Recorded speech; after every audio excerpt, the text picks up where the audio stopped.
Yang pertama, pengertian diksi. Diksi merupakan pemilihan kata yang paling tepat untuk menyampaikan suatu maksud. Pemilihan kata yang tepat bertujuan untuk memberikan kesan serta pesan agar mudah diterima oleh lawan bicara. Diksi sangat berguna dalam penulisan karya tulis, seperti puisi, novel, laporan, dan sebagainya. Berikut pengertian diksi menurut para ahli. Yang pertama, menurut Keraf, diksi adalah pilihan kata atau diksi lebih luas daripada yang dipantulkan oleh hubungan kata-kata itu.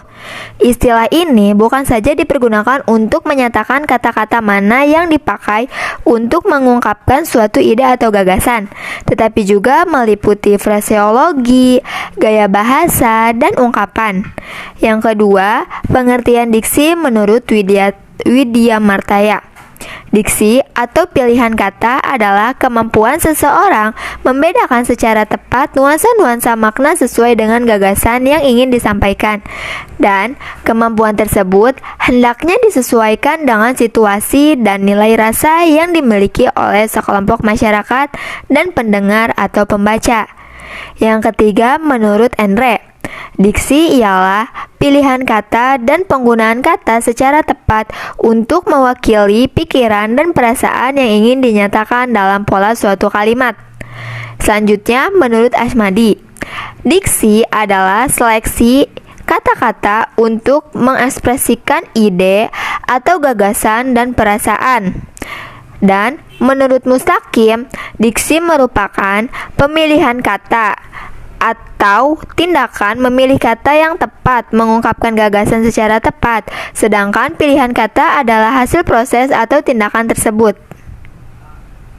Tujuan diksi yaitu untuk memperoleh keindahan guna menambah daya ekspresivitas, maka sebuah kata akan lebih jelas jika pilihan kata tersebut tepat dan sesuai.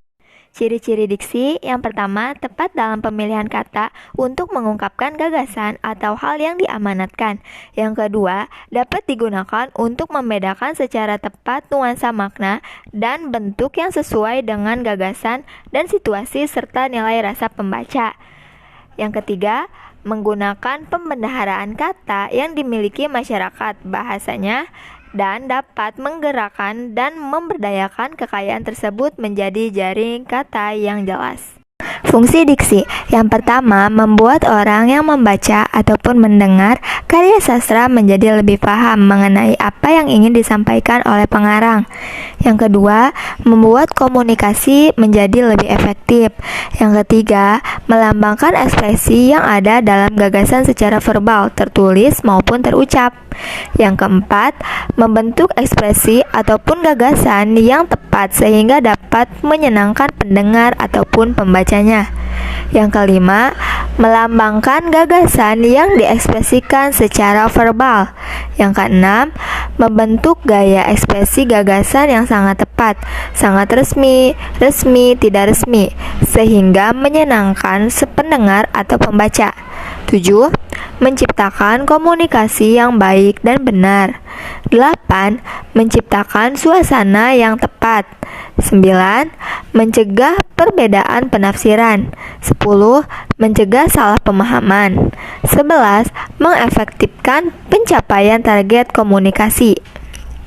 Syarat diksi. Syarat diksi ada dua, yaitu ketepatan dan kesesuaian. Ketepatan berarti kata yang dipilih dapat mengungkapkan dengan tepat, sehingga pembaca dapat menafsirkan dengan tepat apa yang dimaksud oleh penulis.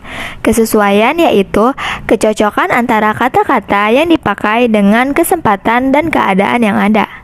Syarat penulisan diksi. Yang pertama, makna denotatif dan konotatif. Yang dimaksud makna denotatif adalah makna yang sebenarnya dari suatu kata atau kalimat. Seperti, Rian sering kerja keras untuk mendapatkan penghasilan yang lebih baik.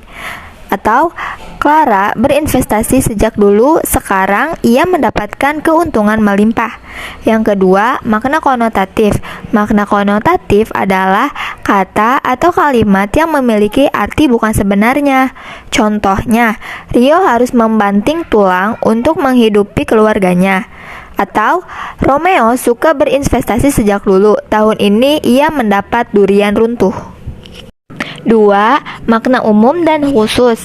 Makna umum adalah makna yang masih bersifat umum, sedangkan makna khusus adalah makna yang sudah bersifat spesifik atau khusus. Untuk contohnya, bunga. Kata bunga memiliki acuan yang lebih luas atau umum. Untuk yang lebih spesifiknya, dahlia, melati, anggrek, dan cempaka. Yang ketiga, kata konkret dan kata abstrak. Kata konkret adalah kata yang merujuk pada sesuatu yang dapat dilihat atau diindra secara langsung oleh panca indera. Contoh dari kata konkret misalnya seperti meja, kursi, rumah, mobil, dan sebagainya. Sedangkan kata abstrak adalah kata yang mempunyai referen berupa konsep. Contoh dari kata abstrak seperti panas, dingin, baik, buruk, kuantitas, jumlah, tingkatan, kecurigaan, penetapan, kepercayaan. 4. Sinonim. Sinonim adalah beberapa kata yang mempunyai arti sama atau hampir sama. Contoh dari kata sinonim misalnya kredit artinya mencicil, berdusta artinya berbohong, rajin artinya giat, haus artinya dahaga, baju artinya pakaian, bunga artinya kembang. Yang kelima, kata ilmiah dan kata populer. Kata ilmiah adalah kata yang dipakai oleh kaum terpelajar, terutama dalam tulisan-tulisan ilmiah. Contoh dari kata ilmiah seperti analogi, formasi, konservatif, fragmen, kontemporer. Dan kata populer adalah kata yang umum digunakan oleh semua lapisan masyarakat, baik oleh kaum terpelajar atau oleh orang kebanyakan. Contoh dari kata populer misalnya bukti, rasa kecewa, maju, gelandangan. Yang terakhir yaitu jargon dan kata slang. Jargon adalah kata-kata teknis atau rahasia dalam suatu bidang ilmu tertentu. Dalam bidang seni, perdagangan, kumpulan rahasia, atau kelompok-kelompok khusus lainnya. Contoh jargon, sikon, pro dan kon, kep, dok, prof. Sedangkan kata slang adalah kata non-standar yang informal, yang disusun secara khas, bertenaga dan jenaka yang dipakai dalam percakapan. Kata slang juga merupakan kata yang tinggi atau murni. Contoh dari kata slang, mana tahan, ketemu lagi yuk, unyu-unyu, cabi, dan sebagainya.